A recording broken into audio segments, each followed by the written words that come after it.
and welcome everyone. Tonight we have a frightening story from One More Nightmare, who has a lovely YouTube channel that you should check out. Link in the description and comment section. As always, please leave a like and subscribe if you enjoy the content. Now let's get into it. I don't have long. Hours, maybe less. It's nothing but darkness outside and the screams keep getting louder. I need to warn you, and God, I hope you listen. I have been writing stories on Reddit and other sites for a few years now, but I've struggled to get that one breakthrough story, with my best story clocking up about 100 upvotes. I have written true stories based on past life experiences, fictional stories of romantic encounters, sci-fi stories involving aliens or world-ending events, and my personal favorite, horror stories. I don't write for clout, but because I love it. But I will admit, I was envious of other writers who were breaking 1,000 or more upvotes. I just wanted to experience that, just once. So, I started trawling the internet for inspiration for my next story. I was determined to make it big, but unique. I was looking for lesser-known cryptids, haunted locations, abduction stories, anything I could find that would give my story a fresh twist. But nothing was good enough. I decided to check out my local library on my lunch break to see if there was anything there that could inspire me. I went straight to the non-fiction section. I grabbed a bunch of old books on cryptoids, UFOs, and ghost sightings, and was hopeful that something here would ignite my imagination, and started toward the librarian's desk to check the books out. Then, behind me, a dull thump made me jump. I turned around to see an old book had fallen onto the wooden floor. I guess I must have loosened it when I grabbed one of the other books, so I figured I should be the one to put it back. I placed my stack of books to the side and bent down to pick the book up from the floor. I don't know exactly how to say this next part, but as soon as I touched the book, I was flooded with emotions like a cold shower running over me. I was happy, sad, scared, and angry. I was excited, had the chills, and was nervous. I stood up slowly, soaked in sweat from the emotional rush I was experiencing, and turned the book over in my hand. It was a hardback, brown in color. It looked to be really, really old. The cover felt like leather, but was lumpy, not smooth, and had randomly stitched ridges running through it. It was heavier than it looked, and I could smell a musty odor that I couldn't quite place. And it was warm. I should have put it back then. I should have just dropped it back on the floor and walked away. But I didn't. Flipping the book from front to back, I noticed there was no book title or author mentioned, nor was there the normal book details and library barcode attached to the spine. I opened it and slowly thumbed through the first few pages. Its pages were yellowed and darkened, likely because of its age. The paper felt thicker and coarser, and the texture was rougher to the touch than the smooth, polished pages of newer books. The ink was a little faded and smudged, and it was a dark red color. There was no book name or author details on the first few pages, but the third page had an image on it that made the hairs on my neck stand up and my heart skip a beat. Spread across the 2 pages, drawn in dark red and black ink, was the most terrifying, demon-like creature I had ever seen. Its face was depicted to have exposed muscle, with little otherworldly tendrils poking out between the overlapping muscles. Its mouth, which spread from ear to ear, was wide in a terrifying snarl, exposing multiple rows of dagger-like teeth and a forked tongue.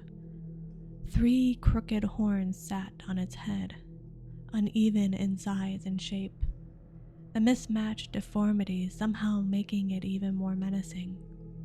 It had 2 sets of arms, one set that reached out in front of it and ended there, sharp claws, and the other that seemed to double as front legs that ended in sharp, foot-long daggers. But it was the creature's eyes that truly sent shivers down the spine. Multiple orbs, each one a different size, dotted its elongated head, similar to that of a spider. And even though this was just a drawing, the eyes seemed to follow me as I moved the book around. Reading the description below the image, I found the name of the demon. I was really into demonology and was confident I had come across most demons that had ever been written about, but I had never heard of this one. I am not sharing its name with you, as I don't want anyone to try and find information on this demon only to find themselves in the position that I am currently in. Slamming the book closed, I knew I had found the subject of my next story. This would be my breakthrough story, I thought, as I slipped the book into my backpack and left the library. I couldn't check the book out after all, there was no tag on it. The afternoon shift at work dragged on, and I couldn't stop thinking about the book. As soon as 5 p.m. came around, I shut down my work PC and left the office without saying a word to my colleagues. Heading straight home, I pulled out my laptop and started writing. The story was flowing. My new subject was perfect. Empty cans of Red Bull started to pile up on my desk as I wrote a tale, darker than any I had done before. 5 hours and a half dozen Red Bulls later, I had written about 4,000 words and was feeling great. I decided then that I would shop this story around to publishers, as I could already see the story arcing off into a series and spin-offs. That was my golden ticket. I stretched my arms up over my head, my back cracking with relief.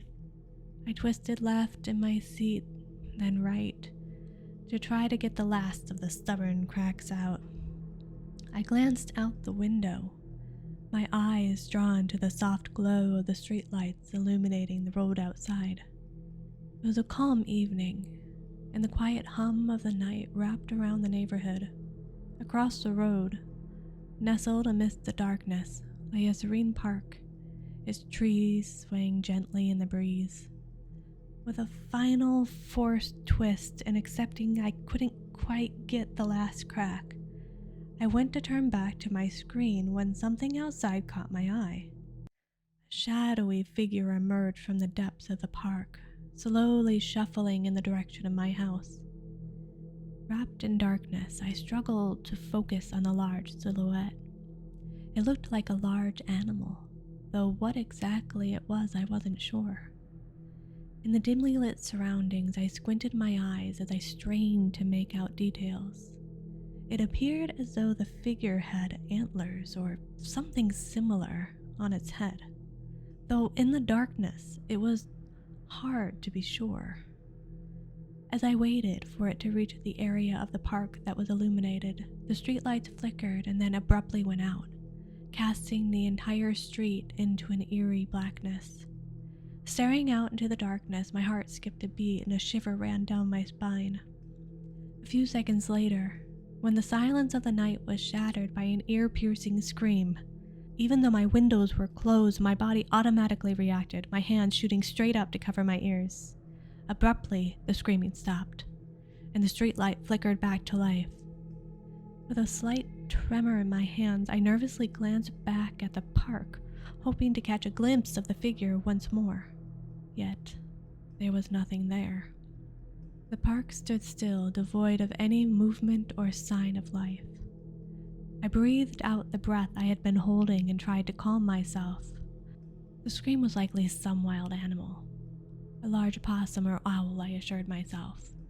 And the large animal probably got spooked when the lights cut out, causing it to run back to the tree line on the other side of the park. My stomach rumbled, providing a welcome distraction. I checked the time to find it was already past 11 p.m., and I hadn't eaten, so I left my laptop in the room and headed downstairs to the kitchen to raid the fridge. I hadn't cooked anything the night before, so there were no leftovers, and the freezer was full of raw meat and frozen vegetables, which would take too long to defrost and cook. So I settled on the idea of a sandwich. I was shuffling some old iceberg lettuce out of the way to see what was hidden behind it when the lights in the kitchen started flickering before cutting out, leaving only the light from the fridge to illuminate the room. I sighed, annoyed that this was happening. My landlord had assured me they had fixed the issue with the fuse box overloading, but obviously they were full of it. I opened the drawer in the kitchen island and fished around for the small flashlight I kept there. The fuse box is in the basement, and there are no windows down there, making it pitch black when the power is out.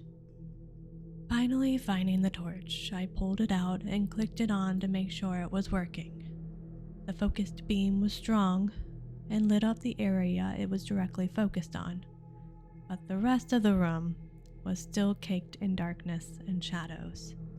I left the fridge door open, the extra light was comforting, and made my way to the basement in the corridor.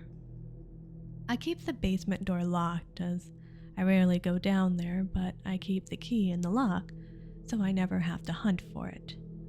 Turning the key, I heard the lock retract and felt the door move slightly. Grabbing the handle, I felt a cold rush of air as I swung the door open. I shone the light down the wooden stairs to the cold concrete floor, revealing a narrow path leading deeper into the darkness. The beam of the flashlight seemed to fade as it reached the bottom of the stairs, as if reluctant to explore what lay ahead. The chill in the air made me hesitate for a moment, but hunger pushed me forward, urging me to reset the fuse box so I can get back to sorting something to eat. Taking a deep breath, I carefully descended the stairs, my footsteps echoing through the silence of the basement. The air grew heavier as I ventured deeper, and an eerie sensation crawled up my spine, tingling with a hint of unease. I put this down to the story I had been working on all night, which made me smile. If the story was leaving this sort of impression on me, and I wrote it, I couldn't wait to get it published and see the effect it had on those who read it. As I reached the bottom step, I paused to listen. I hadn't realized how quiet it was down here. The silence was deafening, broken only by the distant hum of the refrigerator upstairs. The basement always seemed larger in the dark, stretching out before me like an underground labyrinth.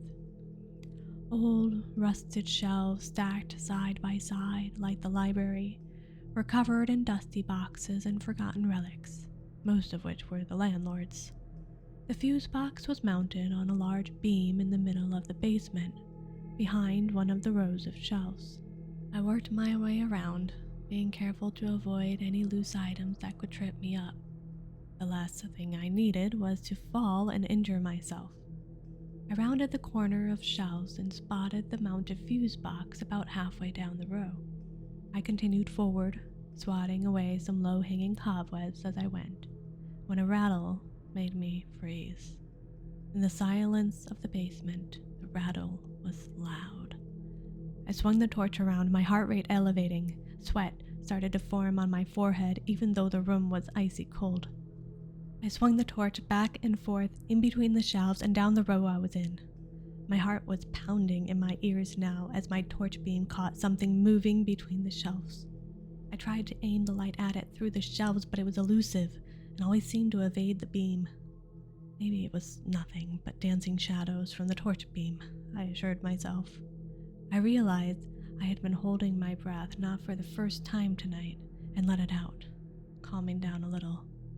Convinced I was overreacting, I slowly started toward the fuse box again, still flicking my beam left and right as I walked.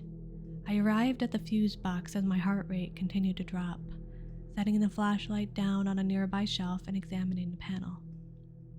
The fuses seemed intact, and nothing appeared out of the ordinary.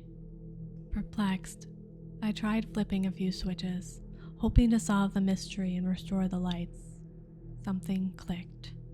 In an instant, the room was bathed in a soft, comforting glow. Relief washed over me as I reached for the flashlight, switching it off and tucking it safely into my pocket.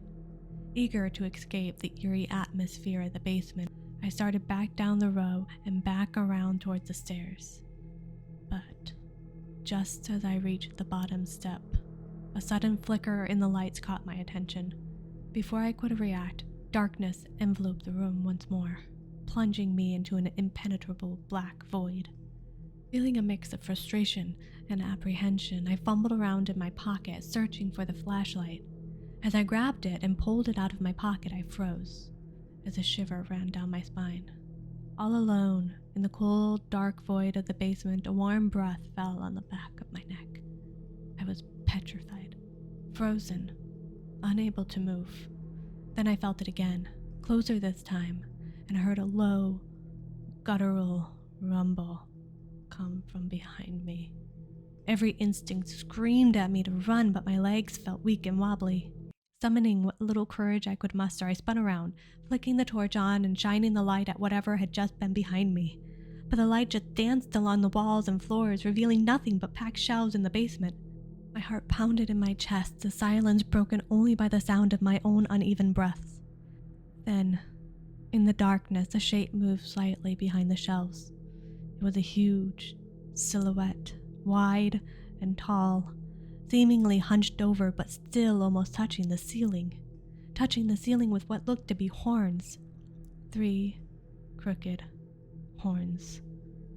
I wanted to scream, but nothing but a pathetic whisper escaped my lips as I turned and ran up the stairs. I slammed the door behind me, but in the process accidentally jolted the key free.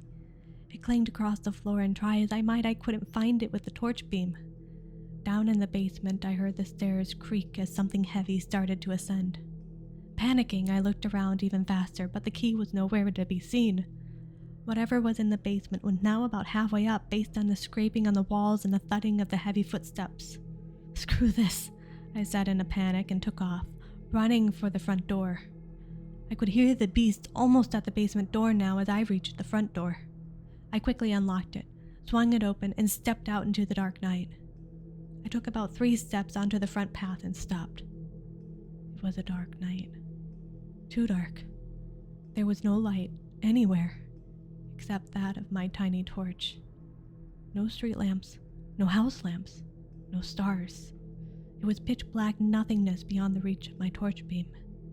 And the path in front of me, it dropped off like a cliff into a black void that seemed to absorb the light of my torch beam. There was nowhere to go. Suddenly, tormented screams broke the silence of the night, coming from all around me. With seemingly no other choice, I turned back to the house and ran back up the steps to the still open front door. I ran straight for the stairs and up to my room, slamming the door shut behind me and locking it, and wedging my drawers between the door and the end of my bed. I don't know how I will get this message out, but I had to write it down. I had to try and warn you. The screams are getting louder, and that beast is at my door. It's been there for the last 20 minutes, just standing there, slowly banging. I know it could get through whenever it wants. I have a feeling it wants me to post this warning. Maybe that's how it finds its victims, through the knowledge of its existence. I don't know. Don't look for this demon. Don't read the book in my room if you find it. In fact, maybe it's better I don't post this, to protect you all. But the screams just keep getting louder. Thank you all for listening. I hope you enjoyed that story. If you did, it would mean a lot if you leave a like and subscribe. And I will see you in the next one.